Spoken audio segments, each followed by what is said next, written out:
বলি হ্যাশ এবং @, এটি কেন আসলে হ্যাশ ক্লিক করলে এমনটা আসে আর ক্লিক করলে এমনটা আসে?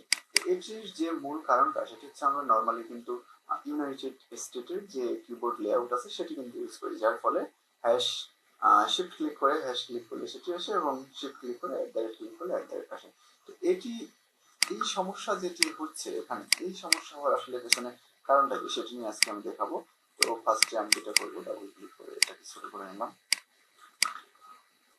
প্রথমে আপনারা যেটি করবেন, যারা কম্পিউটার ইউজার বা ল্যাপটপ ইউজার আছেন তাদের এখানে নিচে দেখবেন যে বাম পাশে নিচের দিকে যে ইএনজি অর্থাৎ ইংলিশ, এখানে internet connection button and then volume, এরপরে হচ্ছে ইএনজি লেখা, এটির উপর ক্লিক করবেন। ক্লিক করে দেখতে পাবেন ল্যাঙ্গুয়েজ প্রিফারেন্স আছে, ইউনাইটেড স্টেট, ইউনাইটেড কিংডম। এর মধ্যে থেকে আপনার কিন্তু অলরেডি ইউনাইটেড কিংডম লেখা আছে, দ্যাটস ওয়াই আপনার এখানে লেখা ঠিকঠাক ভাবে আসতেছে না। যদি আমি শিফট ক্লিক করে ধরে লিখি তাহলে এই ধরনের কমা আসতেছে, আবার যদি শিফট ক্লিক করে আমি হ্যাশ ক্লিক করি তাহলে এই ধরনের সাইন আসতেছে, কিন্তু আমরা এই ধরনের কোনোটি চাচ্ছি না। সেক্ষেত্রে আপনি যেটি করবেন, সিম্পলি ইংলিশের উপর এটির উপর ক্লিক করবেন। ক্লিক করার পরে ইউনাইটেড কিংডম থেকে জাস্ট চেঞ্জ করে আপনি ইউনাইটেড স্টেট ইউএস কিবোর্ডের উপর ক্লিক করবেন। এরপর যদি আপনি এখানে শিফট ক্লিক করে ধরে ক্লিক করেন তাহলে কিন্তু আপনার এটি ঠিকঠাক ভাবে আসবে, অর্থাৎ ইউনাইটেড স্টেটের যে কিবোর্ড লেআউট সেটাতে কিন্তু আমরা অলওয়েজ কাজ করি, যার ফলে আমরা এটাতে অভ্যস্ত। এরপর শিফট ক্লিক করে যদি আপনি হ্যাশে ক্লিক করেন তাহলে কিন্তু এভাবে আসবে। তো আপনারা চাইলে এভাবে করে চেঞ্জ করে নিতে পারেন। এখন আপনি বলতে পারেন যে ভাই আমার তো এখানে নিচে এভাবে আসতেছে না, ইংলিশটা এখানে নেই, আমি কিভাবে চেঞ্জ করব? তার জন্য আপনি যেটা করবেন দুইভাবে করতে পারেন। আপনি সার্চ অপশনে চলে যেতে পারেন, এখান থেকে লিখতে পারেন সেটিংস, অথবা আপনি যেটা করতে পারেন এটাকে আমি কেটে দিলাম, এখান থেকে উইন্ডো মেনুতে চলে যাবেন, এখান থেকে গিয়ে সেটিংসে চলে যাবেন। সেটিংসে যাওয়ার পরে এখানে আপনি যেটা করবেন লিখবেন LANGUAGE, ল্যাঙ্গুয়েজ।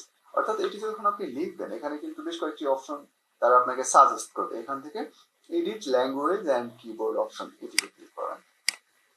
তো এখানে যাওয়ার পরে আপনি বেশ কয়েকটি অপশন দেখবেন, এখানে দেওয়া আছে United kingdom, Windows display language. এটি কিন্তু চেঞ্জ করার মতো না, এটা এভাবেই থাকবে, চেঞ্জ করা যাবে না, কাস্টমাইজেবল না। তাই এখানে নিচে যেটি দেখতে পাচ্ছেন অ্যাড এ ল্যাঙ্গুয়েজ, এখান থেকে আপনি চাইলে ধরেন আপনি যদি ইন্ডিয়ান ইন্ডিয়ান ল্যাঙ্গুয়েজ, যদি ইন্ডিয়ান যেটি আছে সেটি না, সরি, হ্যাঁ, ইন্ডিয়ান এই ল্যাঙ্গুয়েজটি কিন্তু অ্যাড করতে পারেন। আপনি চাইলে এখান থেকে অ্যারাবিক কোনো ল্যাঙ্গুয়েজ অ্যাড করে নিতে পারেন। যদি এভাবে ক্লিক করেন, ক্লিক করার পরে নেক্সট পরে ইনস্টল দেবেন, ব্যাস অ্যাড হয়ে গেল। তো আমরা এই কোনোটি চাচ্ছি না, অনলি ইউনাইটেড স্টেটের যে ল্যাঙ্গুয়েজটি আছে আমরা শুধু কেবলমাত্র সেটি চাচ্ছি। তার জন্য কি করব, এই যে এখানে দেখবেন যে ইউনাইটেড কিংডম লেখা আছে, এটার উপর এই যে নিচে একটি অপশন আছে, অপশনের ডান পাশে কিন্তু লেখা আছে রিমুভ। আমরা কি করবো, রিমুভে জাস্ট ক্লিক করে দেবো। অ্যারাবিক আছে, আপনি জাস্ট রিমুভে ক্লিক করে দেন, ব্যাস চলে গেল। কিন্তু যদি এমনটা হয় যে আমার এখানে তো ইউনাইটেড স্টেট নাই, এখানে শুধুমাত্র ইউনাইটেড কিংডম দেওয়া আছে, সেই ক্ষেত্রে আপনি কি করবেন, আগের মতো করে ইউনাইটেড, ধরেন আমার কিংডমটাই আছে, আমি আপনাদের বোঝার স্বার্থে ভিডিওটা একটু বড় হচ্ছে, তার জন্য আন্তরিকভাবে দুঃখিত। তো আমি কি করব, ইউনাইটেড স্টেট নাই, তার জন্য আমি যেটা করবো অ্যাড ল্যাঙ্গুয়েজে যাব, এখানে গিয়ে ইউনাইটেড স্টেট লিখব।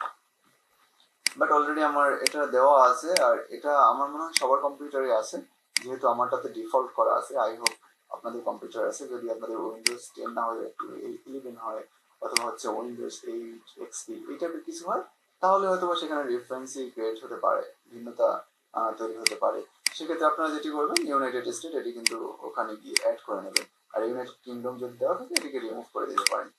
তো এভাবে করে আপনারা মূলত চেঞ্জ করতে পারেন। সো এখানে দেখেন অপশনটা চলে গেছে, কারণ এখানে শুধুমাত্র ইউনাইটেড স্টেট দেওয়া আছে। সো ইউনাইটেড কিংডমের যে প্রবলেমটা ছিল, লাইক আমরা যদি আগে এখানে শিফট ক্লিক করে যদি ক্লিক করতাম তাহলে কিন্তু একটি কমন মতো আসতো, আর এখানে শিফট ক্লিক করে যদি হ্যাশ ক্লিক করতাম তাহলে একটি আদার্স সাইন আসতো, সেটি কিন্তু এখন আর দেখা যাচ্ছে না। সুতরাং আপনারা চাইলে এভাবে করে চেঞ্জ করে নিতে পারেন। ভিডিওটি যদি ভালো লেগে থাকে বা আপনি যদি ভিডিও থেকে উপকৃত হন তাহলে অবশ্যই চ্যানেলটি সাবস্ক্রাইব করে পরবর্তী ভিডিও পাওয়ার জন্য নোটিফিকেশন বেলটি বাজিয়ে